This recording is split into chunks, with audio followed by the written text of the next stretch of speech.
26 जनवरी 1950 से 1987 के बाद से 1987 से पहले जन्मा हो, मतलब 26 जनवरी 1950 से 1987 के बीच में जन्मा हो तो 22 बर्थ सर्टिफिकेट उसका चलेगा। 1987 से 2003 के बीच अगर वो पैदा हुआ हो तो उसका जन्म प्रमाण पत्र, बर्थ सर्टिफिकेट, जानबूझ के शब्द यूज कर रहा हूं, जन्म प्रमाण पत्र और अपने एक पेरेंट का जन्म प्रमाण पत्र चाहिए। और 2003 के बाद अगर वो जन्मा हो तो उसका अपना जन्म प्रमाण पत्र चाहिए, अपने दोनों पेरेंट्स का जन्म प्रमाण पत्र चाहिए, और अगर एक पेरेंट का जन्म प्रमाण पत्र है तो उसको यह साबित करना पड़ेगा कि मेरे जन्म के समय मेरे दूसरा जो पेरेंट थे वो इलीगली इंडिया में नहीं रह रहे थे। कानून है, मैंने कानून को थोड़ा सा डिकोड करके समझाने की कोशिश की है। अब जब मैं सोच रहा था कि हो सकता है सेक्शन 3 का अफसर आएगा कोई मेरे पास में, वो कहेगा भाई तुम्हारा नाम नागरिकता रजिस्टर में लिखना है, आप बताओ आप नागरिक हो कि नहीं हो। मैं कहूंगा हाँ जी 1972 में पैदा हुआ, मैं भारत का नागरिक हूं। वो कहेगा भाई कुछ बताओ कैसे लिखे आप भारत के नागरिक हो। तो मैंने सोचा उसको मैं पासपोर्ट दिखा दूंगा, मैंने सोचा मैं अपना कोई एजुकेशन का सर्टिफिकेट दिखा दूंगा, मैंने सोचा मैं उसको अपना वोटर कार्ड दिखा दूंगा, मैंने सोचा उसको और कोई कार्ड होगा मेरे पास में, आधार कार्ड है वो दिखा दूंगा, पैन कार्ड दिखा दूंगा। लेकिन तभी मुझे देश के गृह मंत्री जी का इंटरव्यू सुनाई दिया। बोले समझ लीजिए वोटर कार्ड इसमें नहीं चलेगा, पासपोर्ट इसमें नहीं चलेगा, पैन कार्ड आधार कार्ड इसमें नहीं चलेगा, इसमें तो जन्म प्रमाण पत्र चलेगा। अब जब मैंने ये सोचा कि यार जन्म प्रमाण पत्र चलेगा, मेरा पासपोर्ट के देख के नागरिकता नहीं लिखी जाएगी उसमें कि तुम नागरिक हो कि नहीं हो। मैं मनीष सिसोदिया चुना हुआ मंत्री, चुना हुआ विधायक, मंत्री के रूप में सरकार में काम कर रहा हूं, एक सरकारी घर में रह रहा हूं। उसी घर में रहने पे अगर हमारा अफसर आएगा और वो कहेगा सिसोदिया जी नागरिकता का रजिस्टर भरना है, अपना नाम बताओ, बीवी का नाम बताओ, बच्चे का नाम बताओ और आगे बताओ कैसे नागरिक हो हमें ये बताओ, तो वो पूछेगा जी नागरिकता का वो दो।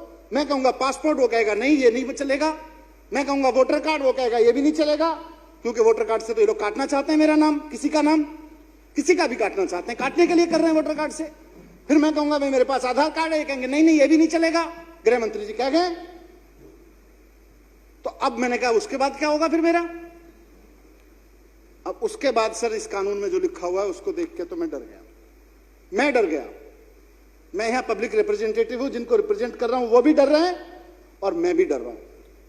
इस कानून में लिखा हुआ है, कोई रामलीला मैदान में क्या बोल दे, कोई यहां चुनावी रैली में क्या बोल दे, मैं उसकी बात ही नहीं कर रहा। मैं तो इस कानून की बात कर रहा हूं। इस कानून में लिखा हुआ है population register means the register containing details of persons usually residing in that area, village, कस्बा वगैरह वगैरह। उसके बाद ये कानून कहता है कि जो रजिस्टर बनेगा, population register shall be for the purpose of preparation of inclusion in the local register or the Indian Constitution. The particulars collected of every family and individual in the population register shall be verified and scrutinized by the local register. अब ये कह रहे हैं जी पहले 14 point थे, अब हमने 9 point और पूछे आपसे। चलो आपसे पूछेंगे आपका नाम क्या है, फादर का नाम क्या है, फादर कहां से आए थे। मैं बताऊंगा जी उत्तर प्रदेश में पिलखुआ एक कस्बा है, उसके पास एक गांव है फगोता, वहां से मेरे पिताजी थे। वो कहेंगे अच्छा वो तो सारा ठीक है पर वेरीफाई कराओ, क्योंकि कानून में लिखा हुआ है वेरीफाई कराओ। अब मैं क्या वेरीफाई कराऊंगा। पासपोर्ट तुम मानो नहीं, वोटर कार्ड तुम मानो नहीं, आधार कार्ड तुम मानो नहीं, पैन कार्ड तुम मानो नहीं, मेरे पढ़ाई लिखाई के सर्टिफिकेट तुम मानो नहीं, मैं किसी स्कूल से पढ़ा हूं, किसी कॉलेज से पढ़ा हूं दिल्ली के देश के, आप मानो नहीं। फिर मैं कैसे वेरीफाई करूंगा मैं नागरिक हूं, क्योंकि कानून उस अधिकारी को अधिकार देता है। आगे, during the verification process particulars of such individuals whose citizenship is doubtful shall be entered by the local registrar with appropriate remark in the population register. Population register में वो अधिकारी कहेगा भाई साहब ये सारे कागज तो आपके नहीं चलेंगे, ना वोटर कार्ड चलेगा, क्योंकि वोटर कार्ड से तो नाम ही कटवाना है इनको, क्योंकि मैं इनकी पार्टी का नहीं हूं, इनका मन करेगा नाम कटवा देंगे मेरा। मैं दलित होऊंगा, राजेंद्र भाई बड़े उससे कह रहे थे, मैं इनके हिसाब से इनकी जातियों में मिसफिट होता हूं, मैं इनके धर्म में मिसफिट होता हूं, मैं इनके क्षेत्र में मिसफिट होता हूं, मैं इनके किसी काम का नहीं हूं, मेरा नाम कटवा देंगे, अपने अफसर को कह के भेजेंगे। वो कहेगा जी अब दिखाओ कागज। अब मैं कागज क्या दिखाऊं उसको, मेरे पास तो जन्म प्रमाण पत्र नहीं है जी। अब जन्म प्रमाण पत्र क्या होता है, जन्म प्रमाण पत्र डेट ऑफ बर्थ सर्टिफिकेट नहीं होता। जन्म प्रमाण पत्र तो जन्म प्रमाण पत्र होता है जी, जब आप पैदा हुए थे उस वक्त बनता है। क्योंकि कह रहे हैं पासपोर्ट तो नहीं चलेगा, वोटर कार्ड जन्म प्रमाण पत्र नहीं माना जाएगा, अमित शाह जी ने कहा है। फिर क्या होगा? फिर अधिकारी को इस कानून में अधिकार मिला हुआ है, सेक्शन 4(4) में लिखा हुआ है, वो मेरे नाम के आगे लिख देगा डाउटफुल, और उसके बाद में किसी दिन मुझे भी बांग्लादेशी घोषित कर देंगे। कहेंगे तुम्हारा नाम मनीष सिसोदिया है ही नहीं, तुम्हारे फादर का नाम धर्मपाल सिंह सिसोदिया, हम कैसे मान लें? तुम पिलखुआ से आए थे, हम कैसे मान लें? डाउटफुल हो, जन्म प्रमाण पत्र दिखाओ, पासपोर्ट कौन मानेगा? फिर मैं क्या करूंगा जी? फिर मुझे असम में डिटेंशन सेंटर भेजेंगे। इसलिए मैं डरा हुआ हूं, इसलिए जिन लोगों को मैं रिप्रेजेंट कर रहा हूं, दिल्ली के लोगों को, वो डरे हुए हैं। इसलिए डरे हुए हैं कि कल को आप वोटर कार्ड से ही नहीं, मेरे घर से भी मेरा पत्ता कटवा दोगे, मेरी गली मोहल्ले से भी मेरा पत्ता कटवा दोगे।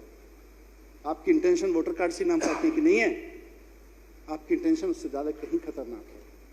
आप नहीं चाहते हैं कि जो दलित अपनी मेहनत करके बिहार के किसी गांव से, उत्तर प्रदेश के किसी गांव से आके आज दिल्ली में अपनी जगह बना रहा है, उसको कॉन्फिडेंस मिल सके कि वो मेहनत करके आपके बराबरी पे आके खड़ा हो जाए।